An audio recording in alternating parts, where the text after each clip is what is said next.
North East. We now move to First Minister's questions. Question number 1, Joanne Lamont. Thank you very much, Presiding Officer. To ask the First Minister what engagements he has planned for the rest of the day. First Minister. Engagements to take forward the Government's programme for Scotland. Ruth Davidson. Joanne Lamont. In June 2011, the Scottish Government told us that only 3% of patients had to wait more than 9 weeks for an inpatient appointment.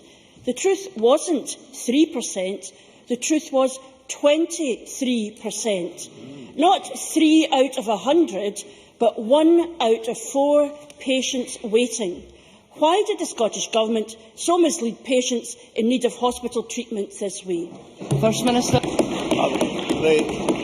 The waiting lists have always had areas of social unavailability, medical unavailability. That's part and parcel. Well, I see some disgruntlement in the Labour benches. As you remember, one of the first acts of this Government was to abolish the availability status code under Labour. That represented 33% of the inpatient waiting list. So, presumably, at that time, the Labour Party thought there were reasons for it being 33%, and therefore Joanne Lamont must accept that the 23% figure, which I am quite happy to go into detail about, is by definition 10% less than the figure that was inherited from the Labour Party.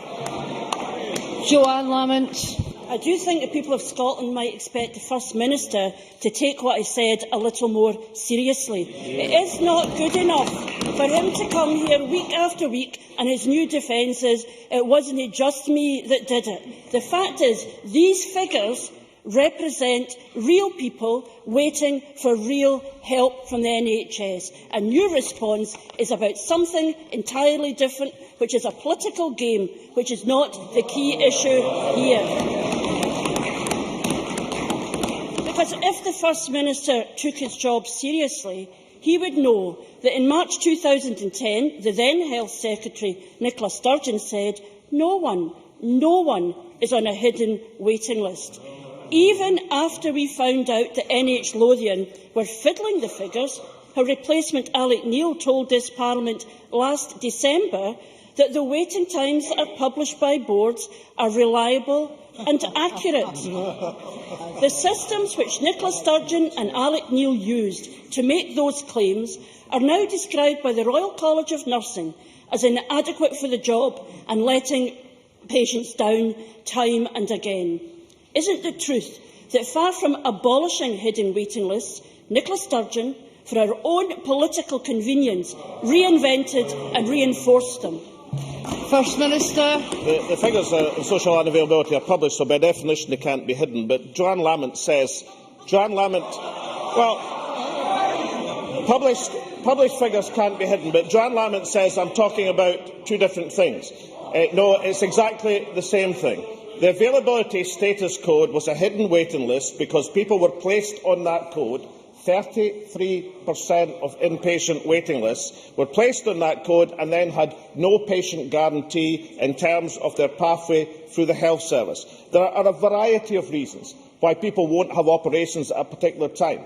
They might have a medical condition that prevents them having an operation. They might have high blood pressure or a heart condition. They could be pregnant, which would make a medical procedure inadvisable. These things are in the report, if indeed Labour members have read it. The report points to the fact that the IT systems in the health service are not robust enough in order to give the proper examination across the health boards. That's exactly why the IT systems are being enhanced and improved. So it's not just a tale of two governments. It's a tale of changing a system which was clearly a hidden waiting list affecting 33% of patients. It's of constant improvement to try and get the IT systems into a position that we can have robust figures. And it's a position now of making the changes that are required so that patients around Scotland can have confidence in these figures. That seems to me a government which is actually facing the issues, as opposed to the position we inherited, where people were dumped on the availability status code and left there ad infinitum. Joanne Lamont. So the First Minister's first defence is there's nothing wrong. His second defence is a big bad computer did it and ran away. And then he says, however, we are changing things. If you don't understand what the problem is, I'm bemused about how you can work out what the changes are. So let me make it simple for the First Minister. In June 2011, Nicola Sturgeon was given a set of figures which said that only 3% of patients waited more than 9 weeks for hospital treatment, when the truth was 23%.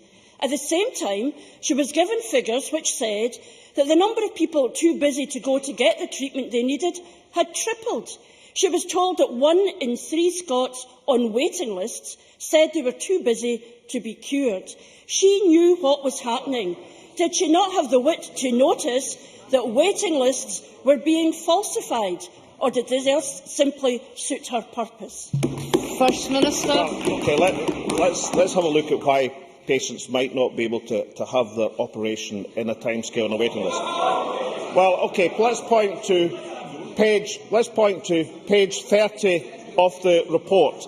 Audit Scotland recognised the medical unavailability, quote, has remained fairly consistent around 6 to 8% over recent years. So, as an element of people consistent over recent years who, for medical reasons, are not in a position to have the procedure in the time. That's medical unavailability. There's a range of reasons why people might not want to have an operation in a specific time, because they've got work reasons, because they're on holiday, because there's a range of reasons. That also is perfectly legitimate. What the report points to is that the IT systems, and that is the point of the report, were not robust enough to provide that examination. So if you have a problem with your information technology and IT system, isn't it a good idea to introduce the track care system to sort it out? Or would it be preferable? Would it be preferable just to leave it alone, as the Labour Party did, and not improve these things in the health service? There are areas in which you can point to, which are not about the particular social unavailability or medical unavailability. We know that 88% of patients are satisfied with the waiting times in the National Health Service. 88% isn't 100%. It means that the National Health Service is not perfect. But 88% is a very high figure indeed. And that means that although the National Health Service is not perfect, it is an outstanding health service. And every single member in this chamber should be proud of the work that it does. Joanne Lamont. It's precisely because of the importance of the National Health Service that we deserve better than a government who looks at health figures in order to gain political advantage rather than to serve the interests of patients. Because in December, Alec Neil said there is nothing wrong. The First Minister again today says there is nothing wrong. The rest of the world knows. Everybody else knows that there was a manipulation of the figures to avoid the government having to confront the failures in their own policy. But of course, at the heart of this government is one policy, one code, one belief that runs through everything. Whatever the truth, if you say something often enough, the Nationalists think you can fool the people of Scotland into believing it. Order. Because Alex Salmond believed if he compared his protégé Nicola Sturgeon to Nye Bevan often enough, we would see her in the same light. Well, I have to tell you this. Nye Bevan never put press releases above patients. What we have found out from Audit Scotland is that patients come second to propaganda with this government. Someone should tell Nicola Sturgeon false statistics and public deceptions don't cure patients, and they don't win referendums either. Now, it has been said that in politics,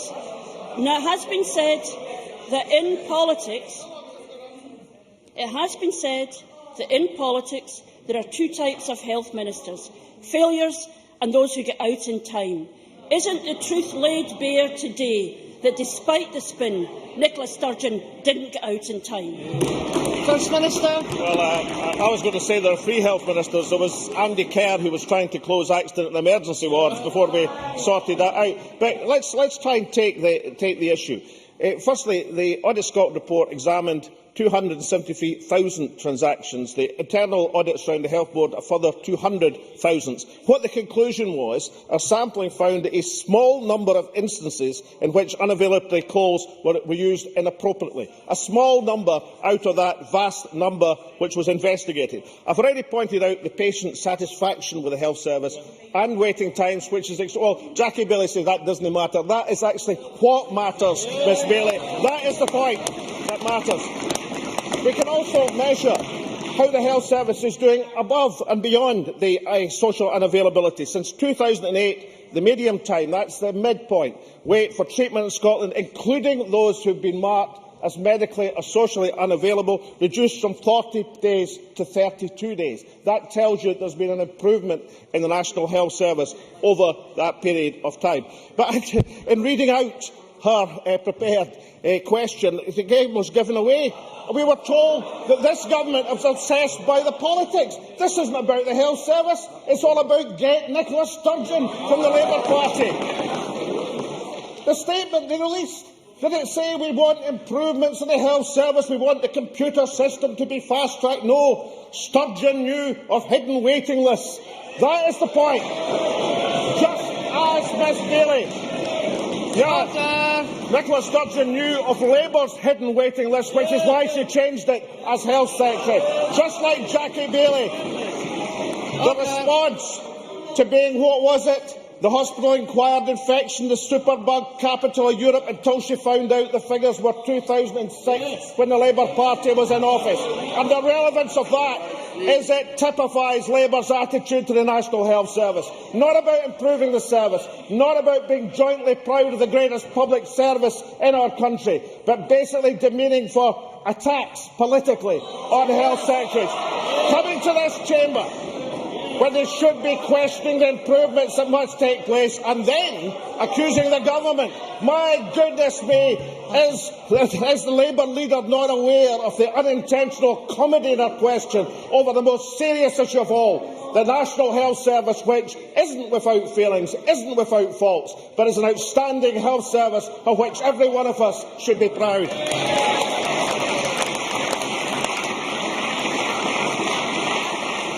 Order. Question number two. Question number two. Ruth Davidson. This time, thank you, Presiding Officer. To ask the First Minister when he'll next meet the Secretary of State for Scotland. First Minister. No plans, near future. Ruth Davidson. Thank you. On Tuesday, the Cabinet Secretary, Richard Lochhead, gave a statement to this chamber on the still unfolding horsemeat scandal. Can the First Minister tell us why Mr Lochhead failed to mention that the Food Standards Agency's operating budget in Scotland has been secretly slashed by 10% in the last year? I think the general opinion, shared not by the government but I think across every commentator, that the decision of this government to leave key responsibilities with the Food Standards Agency, as opposed to take them directly into government, as was done south of the border, has actually resulted in us being in a better position. And if I could say to Ruth Davidson, we'll be in a better position yet as we publish our proposals to have a Scottish Food Standards Agency. Ruth Davidson. A minute ago it was a computer's fault, now it's Westminster's. But this First Minister's made quite a big play about how, in Scotland, none of the functions were moved to a Department of Government, none of the operations were moved elsewhere. So let's look at the timeline, because that makes this worse, not better. The government learned that there was a horse meat in the food chain on the 14th of January. On the 7th of February, they published their spring budget revision, showing a £1.1 million smash and grab on food standards, 3 weeks into a food scandal. Not because any functions had been taken away from the Food Standards Agency. That is a direct assault on the work that the Food Standards Agency does in Scotland. So, did nobody notice? Did nobody think it might be a risky idea to take money out of the Food Standards Agency budget in the middle of a growing crisis? Surely, at this time more than any, it needs the full resources and tools to maintain public confidence in our food. So, can the First Minister explain the logic behind ripping £1 million out of this budget? First Minister. I do think there's an unconscious irony in a Tory spokesman talking about smash and grab raids or ripping apart public spending.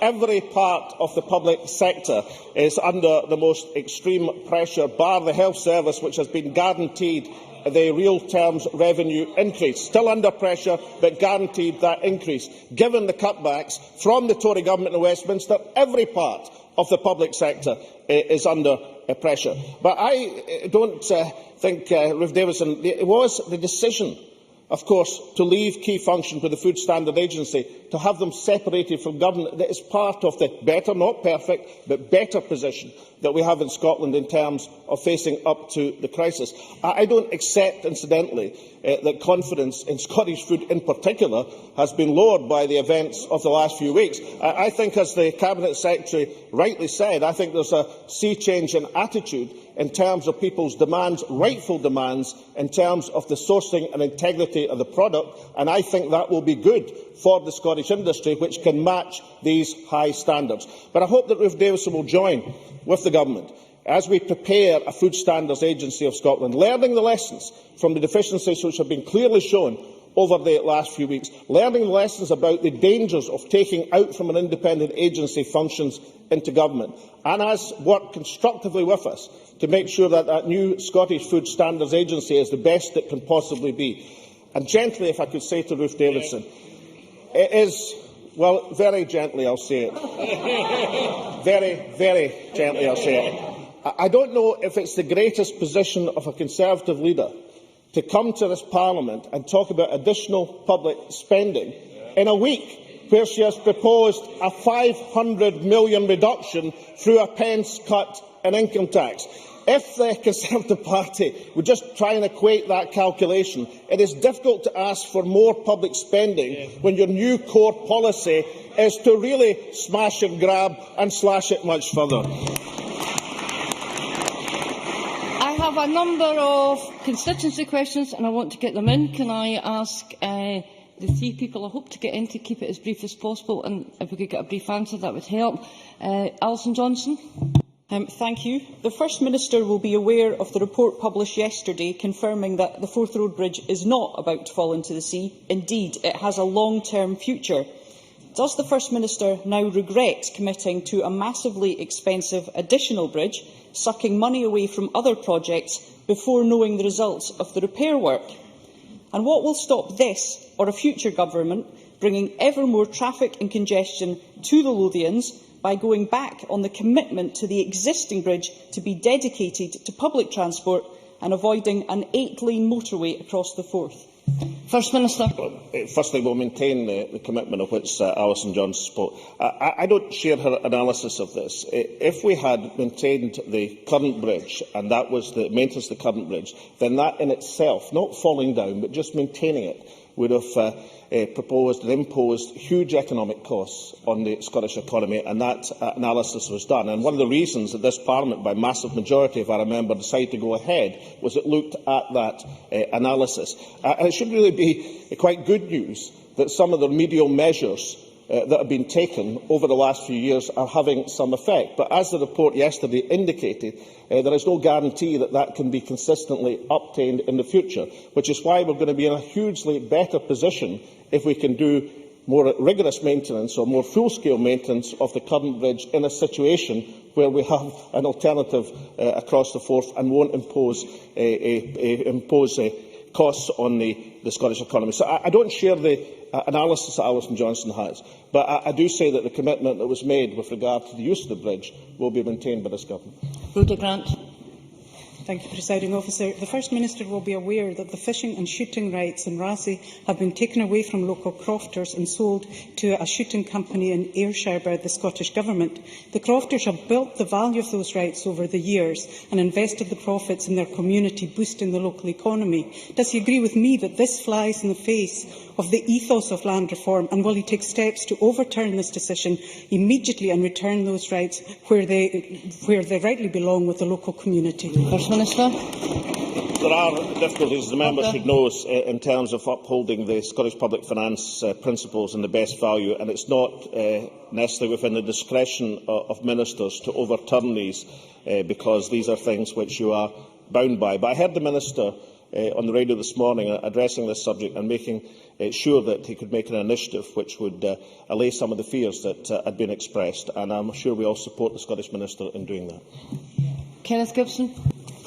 I asked the First Minister whether, in light of the fatal accident in Fairlie on the 14th of February, he believes a fatal accident inquiry should take place, and will he ask Transport Scotland to bring forward a permanent traffic regulation order to restrict the movement of 44-tonne coal lorries through Fairlie and neighbouring communities? First Minister. This was a terrible incident, and our sympathies are with the family and friends of Miss Catherine Bonar, who sadly lost her life in this tragic incident.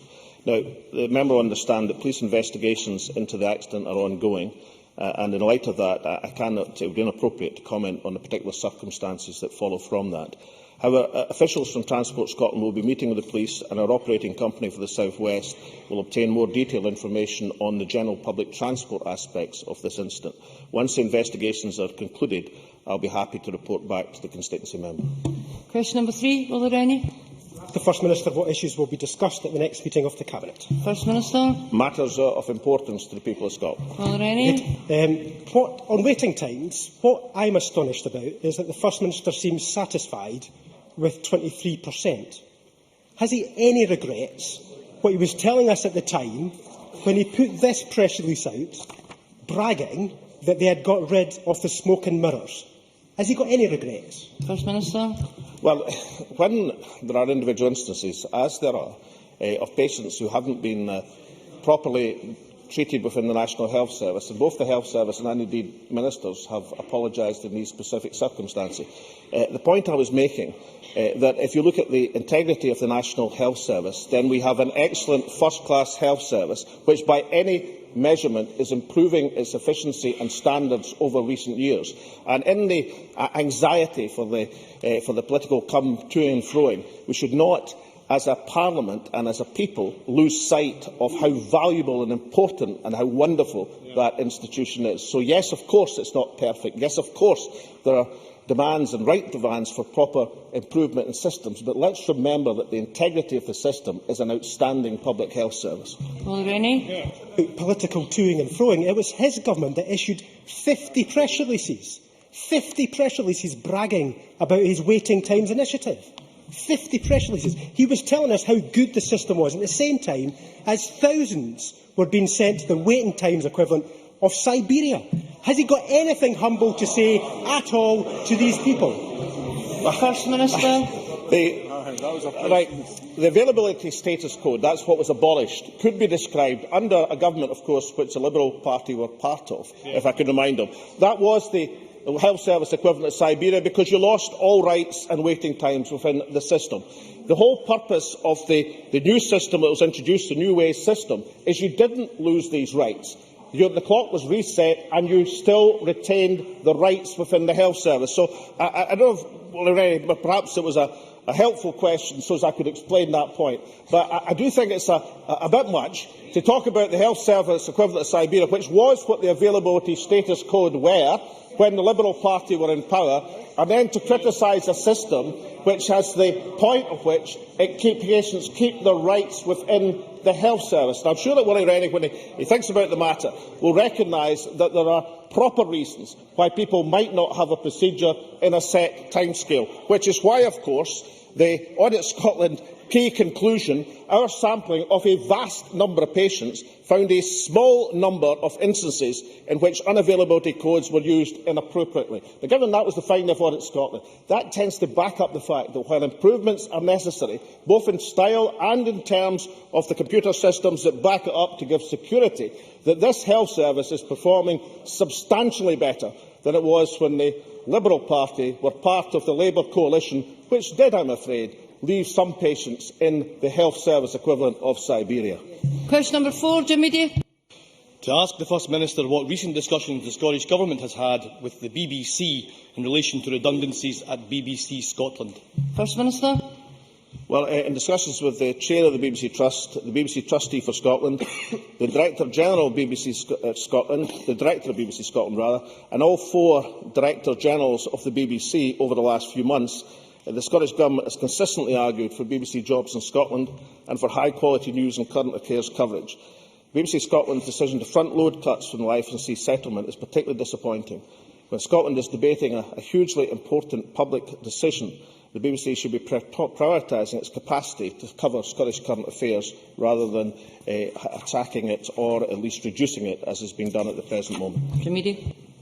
I thank the First Minister for that answer. Does he agree that the BBC's status as an institution that not only explains Scotland to itself, but explains Scotland to the world, is dependent not only on the correspondents they employ, but on every single member of staff that support them in producing high-quality news and analysis, staff who have felt compelled this week to take industrial action?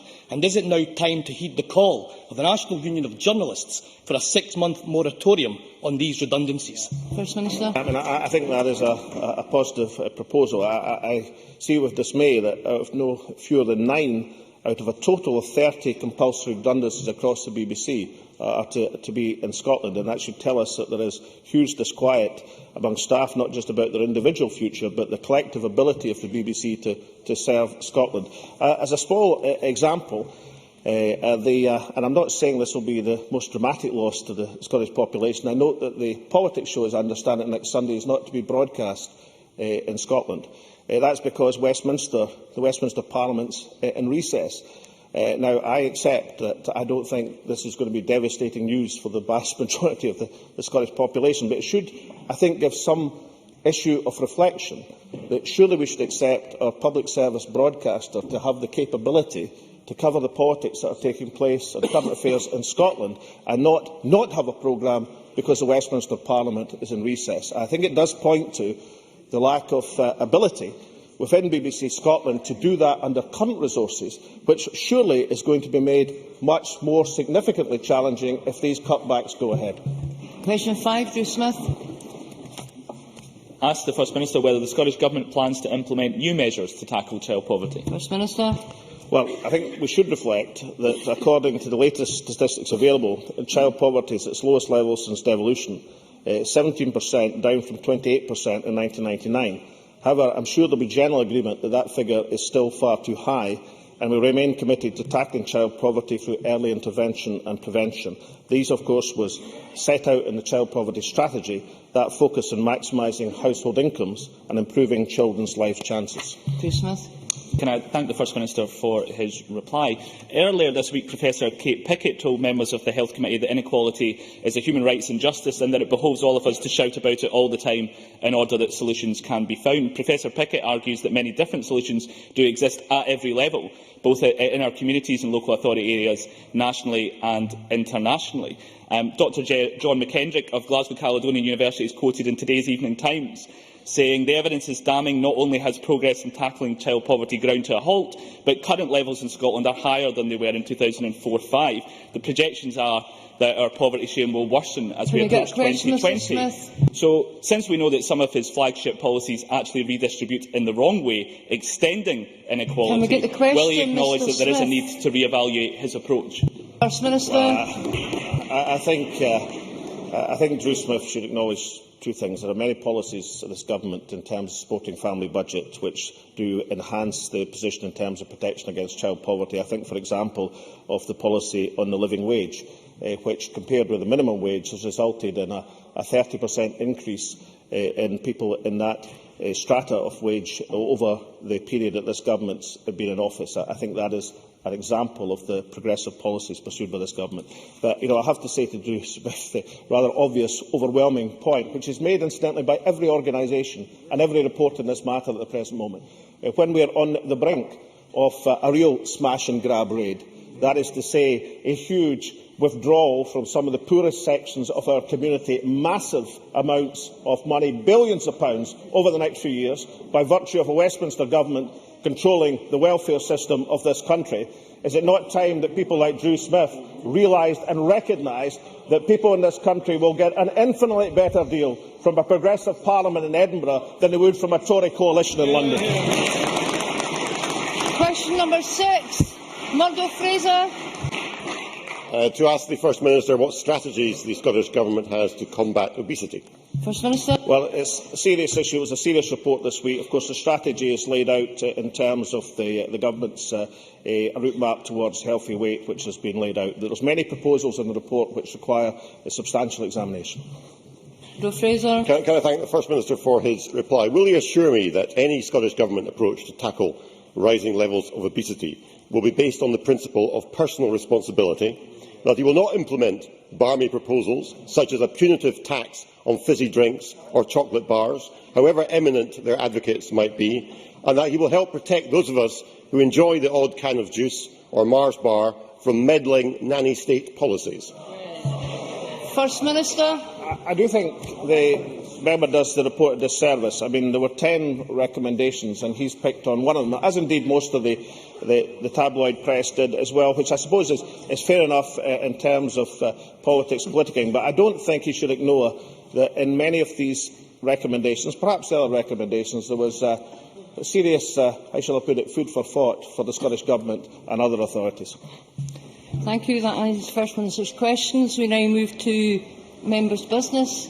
I will allow a short pause to allow members who are not participating in the debate to leave in the public gallery to clear before we move on.